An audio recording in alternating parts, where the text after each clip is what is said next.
வணக்கம் பூபாலன். தற்பொழுது வானிலை மாற்றம் காரணமாக சில விமானங்கள் வானிலையே வட்டமடிக்கக்கூடிய சூழ்நிலை இருக்கிறது. இது குறித்தான முழு விவரங்கள் என்ன? வணக்கம் பிரபாவதி.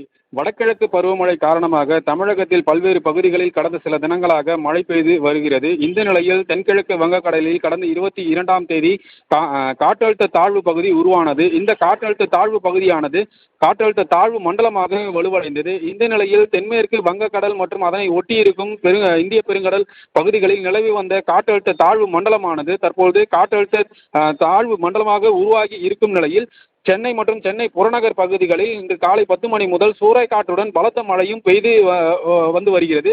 இந்த நிலையில் சென்னை விமான நிலையத்தில் விமான சேவைகளும் பாதிக்கப்பட்டு இருக்கிறது. மேலும் கொல்கத்தா, திருவனந்தபுரம், திருச்சி, மதுரை, புவனேஸ்வர், மும்பை, கோவை, ஹைதராபாத் உள்ளிட்ட 10 விமானங்கள் தரையிறங்க முடியாமல் நீண்ட நேரமாக வானில் வட்டமடித்துக் கொண்டு இருக்கிறது. அதேபோல் மும்பை, கோவை, டெல்லி, ஹைதராபாத் உள்ளிட்ட 10 விமானங்கள் தாமதமாக புறப்பட்டு செல்லும் எனவும் அதிகாரிகள் தரப்பில் அறிவித்து இருக்கின்றனர்.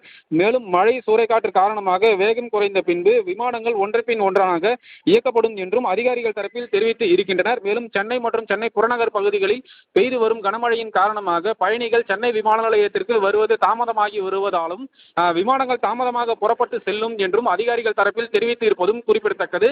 மேலும் சென்னை விமான நிலையத்தில் மழை பெய்து வருவதாலும் பயணிகள் சற்று அவதிக்கு ஆளாகி இருப்பதும் குறிப்பிடத்தக்கது. பிரபாவதி, தகவல்களுக்கு நன்றி பூபாலன்.